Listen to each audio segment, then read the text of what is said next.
$400K. That's all I. It looked like Caitlyn Clark might have responded to Project B offer, allegedly. What if I told you the biggest star in sports was about to be offered a contract so huge it wasn't just designed to make her rich, it was designed to burn an entire league to the ground?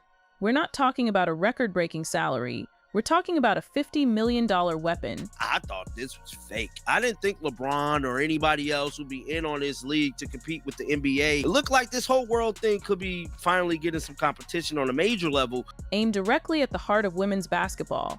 This is the story of a secretive new league backed by tech billions, a controversial foreign government, and a plan so audacious it could either save women's sports or shatter it forever. At the center of it all is one player, Caitlyn Clark. League is set to start next fall, running from November to April. Damn, this is a full league. The offer being whispered in the shadows is more than 600 times her current salary, a figure so astronomical it forces a choice between loyalty and revolution. To understand how we got here, you have to understand the forces that have been moving in secret for years, waiting for the perfect moment to strike. You think Caitlyn Clark ain't finna go get her $50 million? And it's backed by LeBron too. LeBron got some ownership in this league. This is the story of Project B and its $50 million plan to change everything. For more than 2 years, a ghost has been haunting the world of professional basketball. It operated in stealth mode, known only by a codename, Project B. But this was no startup in a garage.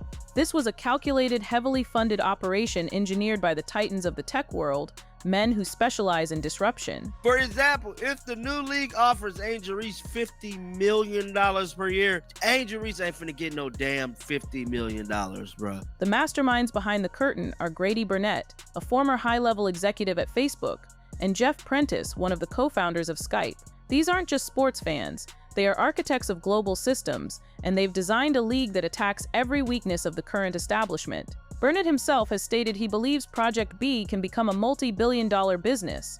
The structure they've created is unlike anything women's basketball has ever seen. It's a truly global league set to feature 6 teams of 11 players each. But instead of a traditional season, these teams will compete in a series of 7 2-week-long tournaments held in major cities across Asia, Europe, and the Americas. It's a traveling spectacle designed for a modern international audience, but the most brilliant and dangerous part of their plan is the timing. The Project B season is slated to run from the fall through April. This schedule was meticulously crafted to run alongside the NBA season, but critically, it does not overlap with the WNBA, which plays in the summer. This is a masterstroke of strategy. It means that at least initially, players aren't being asked to choose between Project B and the WNBA. They're being offered the chance to do both. This transforms the WNBA from a career destination into a summer gig, a place you play when you're not busy earning generational wealth overseas. And that wealth is the core of their promise. Grady Burnett made the league's mission crystal clear, stating they are offering the highest salaries and most competitive equity packages in professional women's sport. They aren't just offering bigger paychecks, they're offering ownership. Players will be given equity in the league, a direct response to the WNBA model, where athletes often feel like undervalued employees rather than true partners in the business they helped build. This isn't just a new league. It's a new system built from the ground up to exploit the single greatest vulnerability of the WNBA, its failure to pay its stars what they're truly worth. To pull off a revolution, you need more than just money. You need credibility. And Project B's founders knew exactly who to recruit to be the face of their new world order. They went to a legend, Alana Beard, a 4-time WNBA All-Star, a 2-time Defensive Player of the Year, and a WNBA champion with the 2016 Los Angeles Sparks, was brought on not just as an investor, but as a co-founder and the league's chief basketball officer. This was their masterstroke. Beard isn't just a respected former player, she's a symbol of the grit and intelligence that defines the WNBA. She has a history of fighting for ownership, having previously been involved in an unsuccessful bid to bring a WNBA expansion team to Oakland. Her involvement gives Project B an immediate shield against criticism. Her personal mission statement became the league's public mantra. She has said, "I've always had my mind set on ownership," and that her goal is to be part of building a fairer, more equitable structure for female athletes. By placing a beloved black woman and WNBA champion at the forefront of their venture, the tech billionaires behind the scenes could frame their disruption as an act of empowerment. Beard herself drove this point home, declaring, "This is not a gimmick. We're playing 5-on-5, we're playing elite basketball. We want the best of the best playing in our league. That's a full stop." To bolster this all-star leadership, They assembled a roster of investors that reads like a who's who of sports royalty. Fellow WNBA icon Candace Parker, another one of the most recognizable and respected figures in the game's history, also signed on as an investor. They were joined by NFL Hall of Fame quarterback Steve Young and two of the biggest names in tennis, Novak Djokovic and Sloane Stephens. This wasn't just a league, it was a coalition of powerful figures from across the sports landscape, all unified behind the idea of disrupting the status quo. Yet, amidst this star-studded alliance, a shadow of intrigue lingers. In the project's early days, Maverick Carter, the longtime business partner and right-hand man of LeBron James, was involved in consultations. His presence signaled that the most powerful forces in basketball were taking this venture seriously. But then, quietly, he was gone. A spokesperson later confirmed that Carter had stepped away months ago and had no ongoing involvement. The question has never been fully answered. Why would the man who helped build LeBron's billion-dollar empire walk away from a project with this much capital and ambition? It's a loose thread in a story that is otherwise meticulously woven, a hint that even at the highest levels, this audacious plan might have its doubters. Every revolution needs funding, and Project B's financial backing comes from some of the deepest pockets on the planet, but it's the source of that money that has cast a dark shadow over the entire enterprise. The league has a formal strategic partnership with Sela, a live events and entertainment company that is entirely owned by Saudi Arabia's Public Investment Fund, or PIF. The PIF is the sovereign wealth fund of Saudi Arabia, a multi-trillion-dollar entity controlled by the Saudi government. This connection immediately raises the explosive issue of sports washing. The term describes the practice of a country with a poor human rights record investing billions into high-profile sports to distract from its domestic issues and launder its global reputation. We've seen it with Live Golf, which fractured the world of professional golf with astronomical contracts. We've seen it in Formula One and the acquisition of Premier League soccer clubs. And now, it has come for women's basketball. The Saudi government has been heavily criticized by international organizations like Human Rights Watch for its record on human rights, particularly its systemic discrimination against women and its harsh punishment of activists who dare to speak out. As recently as 2018, women in Saudi Arabia were barred from even watching sports in stadiums, let alone participating in them at a professional level. The Saudi leadership has been shockingly open about its strategy. When confronted with accusations of sports washing, Saudi Crown Prince Mohammed bin Salman gave a defiant response. "If sports washing is going to increase my GDP by way of 1%, then I will continue doing sports washing. I don't care." This isn't an accidental byproduct of their investment, it is the entire point. This places athletes in an almost impossible moral dilemma. The WNBA and its players have built a brand on social justice and empowerment. They have been at the forefront of movements for equality and human rights. Now they are being courted by a league whose primary financial partner represents a regime that stands in direct opposition to those values. The investment in women's basketball is a particularly sophisticated form of this strategy. By funding a league that promises to finally pay female athletes what they are worth, the Saudi PF can position itself as a champion of women's progress on the global stage. It's a calculated move to purchase the cultural narrative of female empowerment itself, a narrative that is completely at odds with the reality for women within their own borders. For a player like Caitlyn Clark, the choice is no longer just about money. It's a question of whether you can accept a check that aims to whitewash the very injustices your own league has fought against for decades. So why would any player, let alone a superstar like Caitlyn Clark, even consider walking into such a controversial situation? The answer lies not with Project B's strengths, but with the NBA's deep, self-inflicted wounds. The league is currently at a breaking point. On the surface, it's experiencing a golden age, a boom in popularity driven by a new generation of stars. Revenue has reportedly tripled since 2019, franchise values are skyrocketing, and a massive new media rights deal is on the horizon. But behind the scenes, a bitter war is brewing between the players and the league, with one players' union representative calling the league's contract offer a slap in the face. The source of this anger is a shocking financial disparity that has become impossible to ignore. While league revenues have exploded, player salaries have remained almost completely flat. Right now, NBA players receive less than 10% of the league's total revenue. To put that in perspective, their male counterparts in the NBA have a deal that guarantees them a 50 split of all basketball-related income. The top salary in the WNBA is around $252,000, while the minimum salary in the NBA is over $1.2 million. This isn't just an unfortunate gap, it's a systemic problem baked into the league's collective bargaining agreement, or CBA. The current deal, which is set to expire, was designed for a league that was struggling to survive, not one that is rapidly growing. The salary cap rises at a slow fixed percentage each year, and the league has to hit enormous compounding revenue growth targets before the players are entitled to any additional share of the profits. This means that even as the league brings in hundreds of millions in new money, the players who are driving that growth see almost none of it. This has created a deep and justified resentment. The players feel disrespected and undervalued, and they have become increasingly vocal about it. Minnesota Lynx star Napheesa Collier recently made headlines with an explosive statement calling out the WNBA's leadership as the worst in the world, a sentiment that was quickly echoed by many of her peers. This is the fertile ground of anger and frustration that Project B was designed to cultivate. They don't have to convince players that the WNBA is a bad league. The players already feel it. All Project B has to do is offer them an alternative.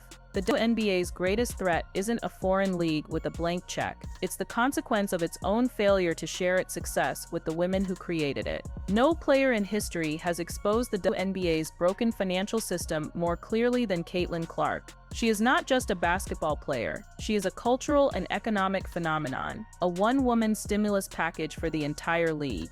The Caitlyn Clark effect is real, and it can be measured in staggering numbers. She has been called a global ratings and marketing phenomenon. The moment she was drafted, her Indiana Fever team saw its franchise valuation skyrocket by an incredible 273% in a single year. The average value of every WNBA franchise rose by 180% in that same period, a surge directly attributed to her arrival. Television ratings are shattering records, arenas are selling out across the country, and her jersey became the top-selling jersey in draft history for any sport. One industry source, speaking anonymously, gave a breathtaking estimate of her true value, stating it's hard to believe she's not worth close to $1 billion to the league. $1 billion asset. So what is the WNBA, under its current contract rules, allowed to pay this billion-dollar asset? In 2025, Caitlyn Clark's official WNBA salary is just $78,066. Her entire four-year rookie contract, the maximum she could be offered as the #1 pick, is worth a total of $338,056. That's less than what a professional mascot for an NBA team makes in an average year. Now compare that to what the free market says she's worth. Her endorsement deals are estimated to bring in over $11 million per year. Her groundbreaking shoe deal with Nike alone is worth a reported $28 million over 8 years, paying her $3.5 million annually, more than 40 times her WNBA salary. Before she even turned pro, Ice Cube's Big Three League offered her $15 million for a 10-week season, an offer she turned down out of loyalty to the WNBA. This chasm between her demonstrated market value and her league-mandated salary is the ultimate proof that the system is broken. It's a disconnect so absurd that it becomes a powerful weapon in the hands of a competitor. The entire conflict can be distilled into one simple, shocking comparison. Her WNBA salary for 2025 is a mere $78,000, while her estimated annual endorsements top $11 million. The Big Three League offered her $15 million, an offer she rejected out of initial loyalty. Now, the rumored offer from Project B is a staggering $50 million, a figure that changes the entire conversation. This isn't just a pay gap, it's a credibility crisis, and it's the exact crisis Project B was built to exploit. The timing of Project B's emergence is no accident. For it to suddenly appear in the headlines, with rumors of a $50 million offer for Caitlyn Clark at the exact moment the WNBA is locked in its most contentious CBA negotiations in history, is not a coincidence. It is a calculated, strategic move designed to be the ultimate checkmate. It's a power play designed to fracture the league's negotiating position and give the players a level of leverage they have never had before. For months, the threat from Project B was seen as theoretical, a ghost competitor with a lot of money but no actual players. That all changed with one stunning revelation. Grady Burnett, the league's co-founder, confirmed it himself, Project B has already signed active WNBA players. A league spokesperson elaborated, stating that they have secured commitments from some of the game's most respected athletes, including at least one current, unnamed WNBA star. Suddenly, the threat is no longer a ghost. It is real, and it is already inside the gates. This single fact completely upends the power dynamic of the CBA negotiations. The WNBA Players Association now holds the ultimate bargaining chip. The threat of their biggest stars defecting to a rival league with seemingly unlimited funds is the most powerful weapon in the history of women's professional sports. As fans and analysts have noted, the players can now use the very existence of Project B to force a better deal out of the WNBA. This puts the WNBA in a nightmare scenario. The league's owners have been arguing that a 50-50 revenue split, which the players are demanding, could threaten the financial sustainability of their teams. Their entire negotiating stance is built on the idea of fiscal responsibility. But how can you argue about profit margins when you're competing against an entity that doesn't care about profit? As WNBA reporter Ken Swift put it, referring to Project B's backers, "They are so rich, profit means nothing. 50 mil for Caitlyn and she's in for sure." The WNBA is now fighting a war on two fronts. Internally, they are negotiating against their own players, who are more unified and angry than ever before. And externally, they are competing against a shadow league backed by a sovereign wealth fund that is playing by a completely different set of rules. This may be Project B's true purpose. Its greatest impact might not come from being a successful, long-running league. Its victory may be in simply existing. By acting as a constant looming threat, it can force the WNBA to fundamentally break its own financial structure and pay its players what they deserve, permanently altering the landscape of the sport. It's a checkmate move where by simply putting its pieces on the board, Project B may have already won. This is a battle for the soul of women's basketball. On one side stands the WNBA, the league that built the stage and gave players a platform, but has been unforgivably slow to share the rewards of the empire its stars have created. On the other side is Project B, a global disruptor offering revolutionary wealth and a promise of partnership, but a promise that comes with deeply troubling strings attached to a regime that oppresses women. At the epicenter of this earthquake is Caitlyn Clark. She is the prize, the talent so generational that two global forces are now locked in a struggle to claim her. Her decision, whatever it may be, will likely determine the outcome of this war. Will she remain loyal to the league that made her a household name, hoping to reform it from the inside? Or will she choose to become the highest-paid female team sport athlete in history and lead a revolution that could burn the old world down? It's a choice between legacy and fortune, between the system you know and the revolution you could lead. The WNBA is holding its breath.